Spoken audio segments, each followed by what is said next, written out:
함께 제목을 읽겠습니다. 시작. 영생을 통해 이루시는 역사. 하나님은 우리에게 영생을 주셨습니다. 그리고 이 영생을 통해서 어떤 역사를 이루셨고 이루고 계시고 이루어 가실까요?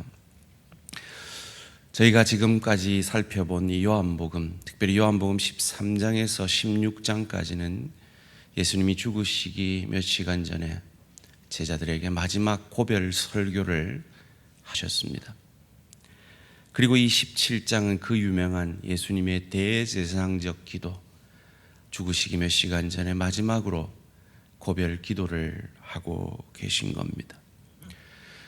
그 고별 설교의 핵심이 바로 우리가 지난주 살펴본 16장 31절에서 33절로 요약이 될 수 있을 것 같습니다. 함께 읽겠습니다. 시작.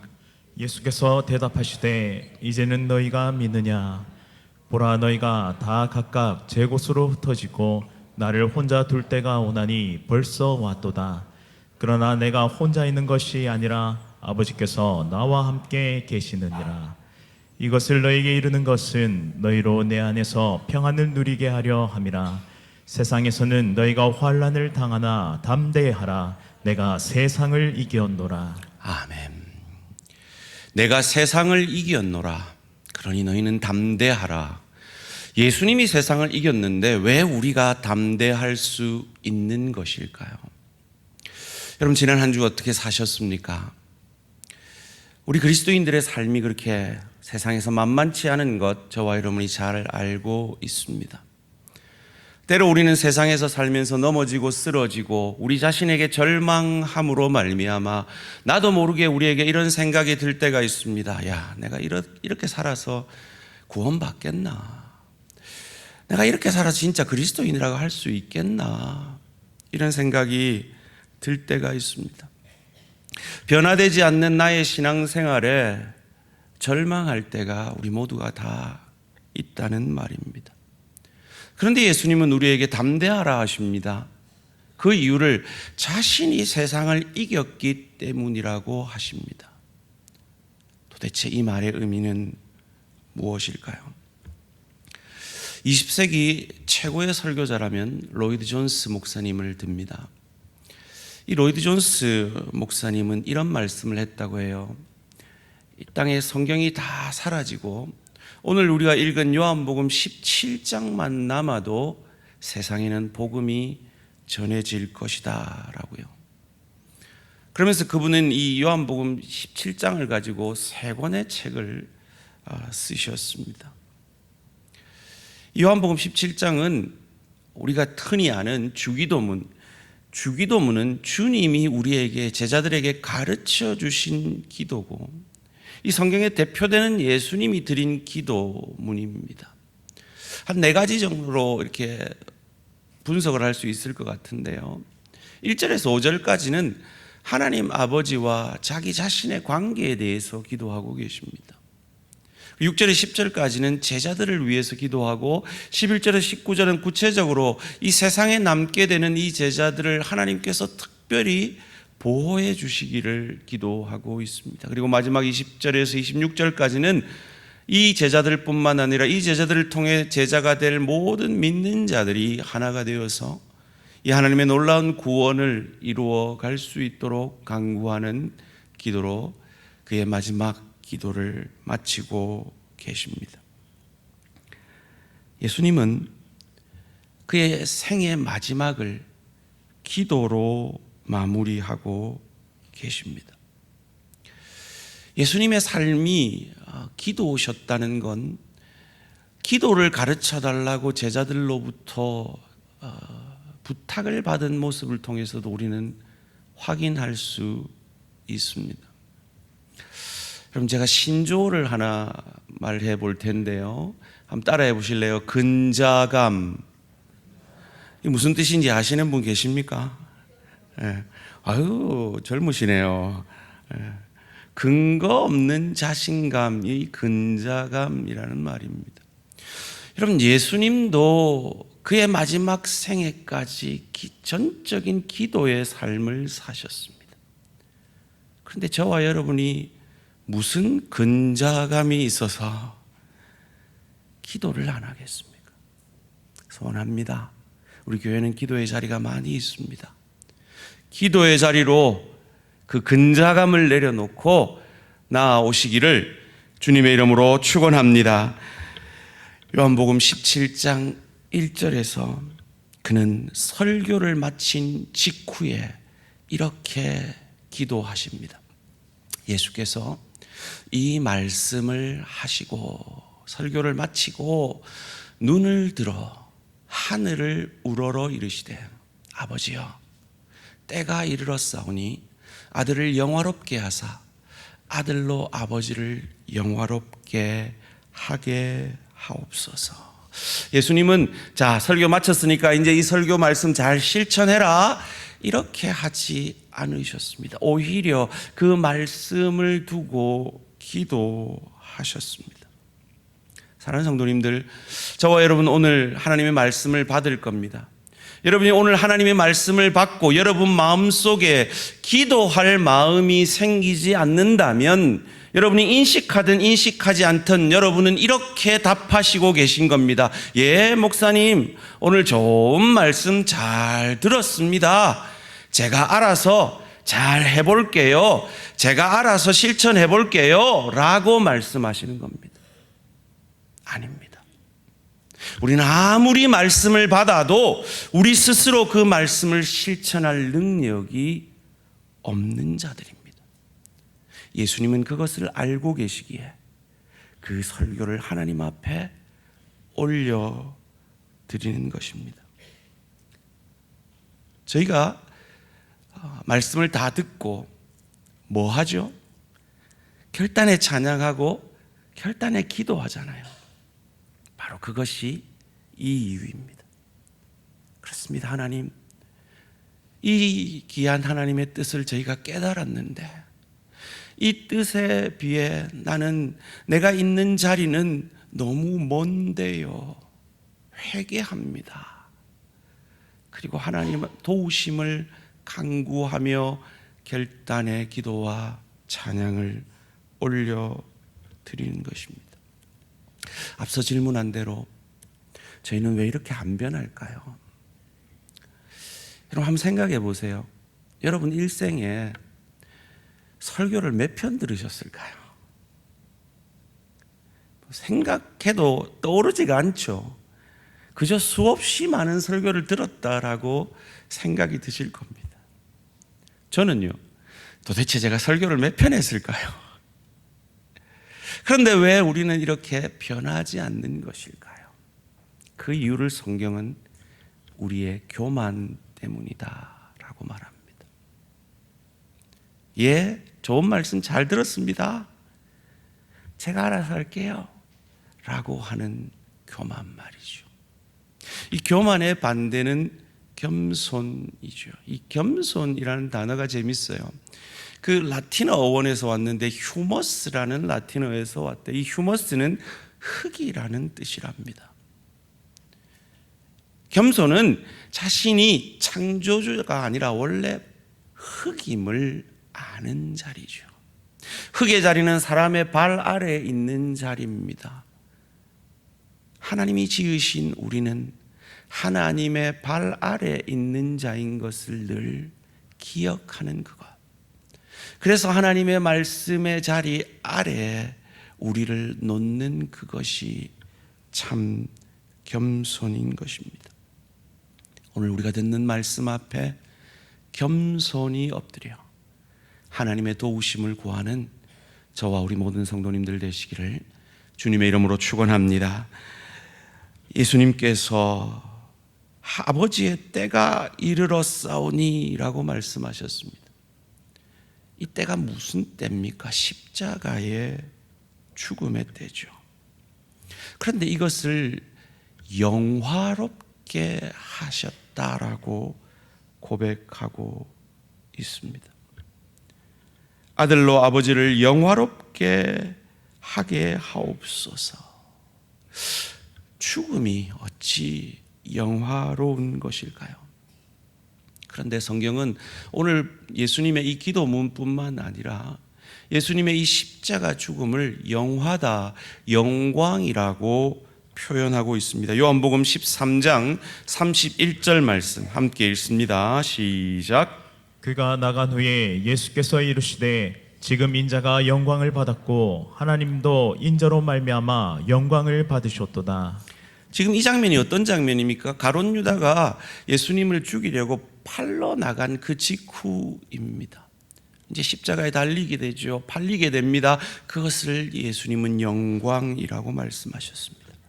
요한복음 12장 28절도 이렇게 말합니다. 아버지여, 아버지의 이름을 영광스럽게 하옵소서 하시니 이에 하늘에서 소리가 나서 이르되 내가 이미 영광스럽게 하였고 네가 이 땅에 성육신하였고 그 고난의 삶 속에서도 그 의로움을 지킨 그 삶을 영광스럽게 하였다라고 표현합니다. 그리고 또다시 영광스럽게 하리라, 할 것이라라고 말합니다. 십자가를 말하죠. 그 십자가를 하나님도 영광이라고 표현하고 계십니다. 여기서 예수님께서 아들을 영화롭게 하옵소서라는 말은 내 신권을, 영광을, 신성을 회복시켜 달라는 뜻이 아닙니다. 오히려 자신을 십자가에 다심으로 그 하나님의 뜻을 성취시켜 달라는 것입니다. 이를 위해서 예수님은 겟세마니에서 우리가 고백한 대로 자기를 부인하는 기도를 하셨죠. 그래서 우리가 지난 주일에 이 영광이라는 단어가 헬라어 독사라는 단어인데 이 영광이라는 뜻이 하나님의 성품과 능력이 가시적으로 보여지도록 계시되어 있는 그 상태가 영광인데 바로 예수의 십자가의 그 영광, 저들을 용서하여 주십시오. 저들은 저들이 하는 일을 알지 못합니다라는 그 하나님의 사랑과 용서의 성품과 능력을 보여낸 그 십자가가 예수님의 영광인 것입니다. 그렇다면 예수를 믿는 우리가 왜 하나님의 영광을 예수님처럼 구해야 하는 것일까요? 우리 주인이신 예수님이 그러하셨기 때문입니다. 1절 말씀입니다. 예수께서 이 말씀을 하시고 눈을 들어 하늘을 우러러 이르시되 아버지여 때가 이르렀사오니 아들을 영화롭게 하사 아들로 아버지를 영화롭게 하게 하옵소서.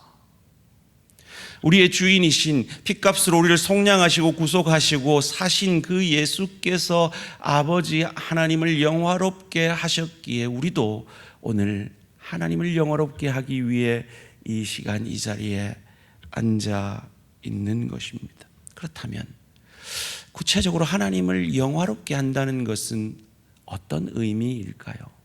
4절 말씀입니다. 아버지께서 내게 하라고 주신 일을 내가 이루어 아버지를 이 세상에서 영화롭게 하셨사오니. 예수님께 하라고 주신 일은 십자가입니다.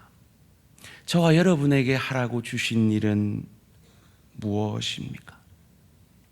그 일을 잘 감당하심으로 하나님께 영광 돌리는 저와 우리 모든 성도님들 되시기를 주님의 이름으로 축원합니다. 그렇다면 그 일을 언제 해야 할까요? 5절 말씀입니다. 아버지여, 창세전에 내가 아버지와 함께 가졌던 영화로서 지금도 아버지와 함께 나를 영화롭게 하옵소서. 언제 해야 된다고요? 지금 해야 한다고요. 여러분, 현대인은 내일병을 앓고 있죠. 내일 할게요. 다음에 하지 뭐. 오늘 본문 가운데 하나님 말씀하십니다. 나를 영화롭게 하기를 원하느냐? 내가 내게 하기를 원하는 그 일을 지금 함으로 내게 영광 돌리라 하십니다. 그것을 하기 위해서 우리는 어찌 해야 할까요? 성령께서 여러분 심령마다 소원을 두고 행하게 하시는데, 여러분의 그 소원을 이루어 하나님께 영광을 돌리려면 우리는 어찌 해야 할까요? 그 비결을 오늘 본문 3절이 우리에게 가르쳐 줍니다. 함께 읽습니다. 시작. 영생은 곧 유일하신 참 하나님과 그가 보내신 자 예수 그리스도를 아는 것이니이다. 우리는 흔히 영생을 그냥 영원히 사는 것이다 라고만 생각합니다. 맞습니다. 그러나 영생은, 성경이 말하는 영생은 그보다 훨씬 깊은 의미가 있다라고 오늘 본문이 말합니다. 어떤 의미입니까? 유일하신 참 하나님과 그의 보내신 자 예수 그리스도를 아는 것이다. 여기서 안다는 말은 머리로 안다는 말이 아닙니다. 이 안다라는 동사는 동침한다, 동거한다라는 뜻을 가지고 있는, 즉 마리아가 천사에게 내가 남자를 알지 못하거늘 어찌 임신을 합니까? 라고 질문했던 바로 그 단어입니다. 부부가 서로를 아는, 부부가 서로 교제하는 그 깊은 교제가 바로 아는 것이고, 하나님과 예수 그리스도와 그 깊은 교제 속에 있는 것이 영생이라는 겁니다. 그렇다면 예수님과 하나님과 그 깊은 교제 속에 들어가면 하나님은 우리에게 어떤 역사를 이루시는 걸까요? 오늘 제목이 뭐였죠? 영생을 통해 이루시는 역사.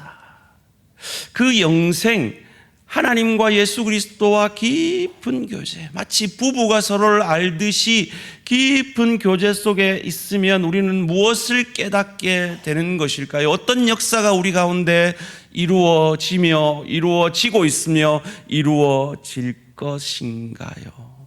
첫 번째로,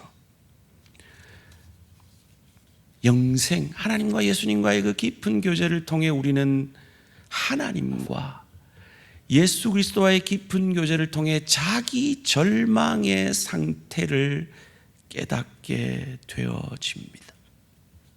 예수님은 오늘 이 요한복음 17장까지 오시는 동안 수많은 표적을 행하셨죠. 그런데 그 표적은 단지 내 능력이 있대 이것을 말하려고 하시는 것이 아닙니다. 첫 번째로 예수님이 표적을 행하신 이유는 인간이 얼마나 절망적인 상태에 있는가를 우리에게 가르쳐 주신 거예요. 첫 번째 표적이 뭐였습니까? 가나의 혼인잔치에 포도주가 떨어진 거죠. 여러분, 이건 엄청난 절망입니다. 그 결혼식은 파토 났다는 겁니다. 절망적인 상태에 있는 것이죠. 니고데모는요, 그 똑똑한 니고데모가 영생을 얻으려면 어머니 뱃속에 다시 들어가야 합니까? 하는 그 영적 수준이라는 것이 드러났죠. 사마리아 여인은요, 남편 5이 있었지만 그 남편에게 다 쫓겨난 절망적인 여인, 지금 사는 남자는 남편도 아닌데 입에 풀칠하려고 겨우 그 밑에 종과 같이 살아가는 그 비참한 삶을 사는, 그것이 바로 죄의 종 아래에 있는 우리 인간의 모습을 보여주는 것이죠. 38년 된 그 중풍병자의 그 모습, 누워서 아무 도움 없이는 아무것도 할 수 없는 그 모습이 바로 우리의 인간의 영적 상태라는 것이죠. 폭풍우 속에서 아무것도 할 수 없는 그 제자들의 모습이 바로 인간의 절망적인 상태, 왜 하나님이 인간이 되셔야 하는가를 우리에게 그 깊은 교제를 통해 깨닫게 하시는 겁니다. 아직까지 내 힘을 믿어라, 내 돈을 믿어라, 내 능력을 믿어라 하고 예수 믿지 못하고 계시는 분이 이 자리에 계시다면 그거 다 사라지고 결국 병들고 결국 죽음 앞에 죽어갈 수밖에 없는, 죄로 인해 죽어갈 수밖에 없는 인간의 자기 절망을 깨닫고 주님 앞에 나아오시기를 주님의 이름으로 축원합니다. 두 번째로, 우리는 이 하나님과 그의 아들 예수 그리스도와의 깊은 교제를 통해 어떤 역사가 일어나는 것일까요? 그런 자기 절망 속에 있는 우리가 아직 죄인 되었을 때, 하나님과 원수 되었을 때, 즉 아무 사랑받을 이유와 선함이 없을 그때에 우리를 있는 모습 그대로 사랑하여 주시고 용납하여 주신 그 예수의 사랑과 은혜에 감사함으로 그 사랑에 항복하게 되고 그 예수를 나의 구주, 나의 하나님으로 믿게 되어지는 것입니다. 이는 마치 포도주가 떨어진 가나 혼인잔치에서 예수님이 물로 포도주를 만드니 그 혼인을 주관하는 사람이 원래 좋은 포도주 먼저 내고 취한 다음에는 나쁜 포도주 내는데 이 집은 이상하네. 왜 좋은 포도주를 뒤에 내지? 라고 말했습니다. 이는 유대인들이 율법으로 자기 의로 구원받으려는 그것보다 예수 그리스도가 그 복음이 더 좋은 포도주, 그들의 구원을 이루어냄을 우리에게 보여주는 것이죠. 엄마 뱃속에 들어가야 합니까? 하는 이 니고데모의 질문 앞에 너희가 거듭나야, 죽고 다시 살아나야, 너희를 위해서 내가 죽고 다시 살아날 것이니 내가 너희를 구원할 것이다 라고 말씀하시는 거죠. 그 갈증, 그 남편 다섯에게 버림받고 남편도 아닌 남자와 같이 사는 그 사마리아 여인의 갈증을 해결해주는 영원히 목마르지 않는 생명의 물이 자신임을 깨닫게 하시고 38년 된 그 병자, 아무도 도와주지 않는 그 병자를 도와 일으켜 세워주시는, 죄로 말미암아 아무도 도와줄 사람 없는 우리를 일으켜 구원해 주시는 그분이 예수 그리스도이십니다. 죽을 위기 가운데 폭풍우 속에 있는 그 제자들을 친히 찾아와 주시고 폭풍우를 잠잠케 하심으로 우리의 죄의 파도를 잔잔케 해주시는 그분이 예수 그리스도이심을 보여주신 것처럼 이 주님을 만나면, 이 하나님 아버지를 만나면 우리는 나의 죄에 절망하는 것이 아니라 나의 죄를 사하신 그 하나님의 사랑에 감격하게 되는 것입니다. 제가 오늘 본문을 묵상하면서 이런 질문을 드렸어요. 하나님, 우리 성도님들 가운데 이 주일날 나올 때마다 내가 이래서 구원받겠나? 내가 이래서 예수 믿는다 하겠나? 이런 절망 속에서 나오는 분들이 있을 텐데 어찌해야 할까요? 이렇게 질문하면서 묵상하는 중에 하나님이 제 내리를 탁 때리는 말씀을 주셨어요. 뭐 계시라고까지 하긴 그런데요, 성경적이니까 하나님이 주신 말씀이라고 저는 믿습니다. 한번 따라해 보실래요?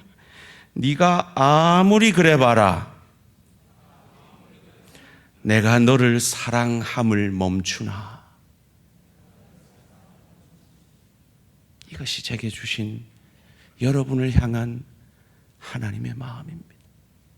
네가 암만 그래봐라 내가 너를 사랑함을 멈추나. 이것이 하나님 아버지와 그 예수 그리스도와의 깊은 교제 속에서 우리가 만나게 되는 하나님의 사랑과 은혜인 것입니다. 세 번째로, 이 영생, 하나님과 예수님과의 깊은 교제를 통해 우리는 무엇을 해야 하며 하게 될까요? 그 사랑에 감사하면 예수님처럼 나도 죽어짐으로 하나님께 영광을 돌리며 하나님이 내게 하라고 하시는 그 일들을 하게 된다라는 것입니다. 그래야 할 때 이 땅에서는 손해보는 것 같습니다. 그런데 이 하루살이 같은 인생을 마친 이후에 우리의 영생을 보내게 될 저 좋은 천국을 우리는 더 많이 누리고 더 많이 즐기는 하늘 상급을 받게 될 것입니다. 여러분, 성도들이 착각을 하는데요, 신자만, 예수 믿는 사람만 영생을 보낸다고 생각해요. 아닙니다. 요한복음 5장 29절 말씀 함께 읽습니다. 시작. 선한 일을 행한 자는 생명의 부활로, 악한 일을 행한 자는 심판의 부활로 나오리라. 다 부활해요. 심판의 부활로 나오는 악인이 있고 생명의 부활로 나오는 선인이 있다는 거예요. 사도행전 24장 15절은 또 이렇게 말합니다. 그들이 기다리는 바 하나님께 향한 소망을 너도 가졌으니 곧 의인과 악인의 부활이 있으리라. 다 부활해요. 그런데 지옥에서 영생을 보내느냐, 천국에서 영생을 보내느냐의 차이죠. 여러분, 성경에서 말하는 영생, 이 영원이라는 의미는요, 그냥 영원히 지속된다라는 의미도 있지만 더 본질적인 의미는 한번 따라해 봅시다. 변화될 수 없다. 더 이상 변화될 수 없는 그 상태가 영생인 거예요. 그래서 우리는 이 땅에서 변화돼야 되는 거예요. 이생 아닙니다. 일생입니다. 이 땅에서 우리가 변화된 그 이상은 더 변화될 수 없는 것이 천국입니다. 그래서 예수님이 디모데전서 4장 8절에서 우리에게 이렇게 말씀해 주잖아요. 육체의 연단은 약간의 유익이 있으나 경건은, 예수 닮아가는 것은 범사에 유익하니 금생과 내생의 약속이 있느니라. 그런데 이 변화되는 건 이 땅에서밖에 할 수 없다는 거예요. 여러분이 이 땅에서 얼마나 예수를 닮아가느냐, 그 수준에서 여러분은 천국을 누리시게 될 것입니다. 즐기시게 될 겁니다. 그곳에서 마음에 들지 않는 사람 고개 돌리면 그 수준에서 천국을 누리게 될 것입니다. 무슨 금면류관, 은면류관 상징이죠. 무슨 60평, 100평 상징이죠. 영생을 어떻게 보내시겠습니까? 그리고 하나님이 기억하실 것은 네 생명 가지고, 네 은사 가지고, 네 재물 가지고 얼마나 하나님 나라를 유익게 했느냐, 그것을 평가하실 것입니다. 더 이상 변화될 수 없는 그 상태, 그 영생의 상태가 이르기 전에 그리스도 예수처럼 죽어짐으로 지금 하나님이 내게 하라시는 그 일을 충성스럽게 감당함으로 그리스도 예수의 형상까지 빚어져 가시고 하나님 앞에 섰을 때 잘하였도다, 착하고 충성된 종아, 이 칭찬 듣는 저와 우리 모든 성도님들 되시기를 주님의 이름으로 축원합니다.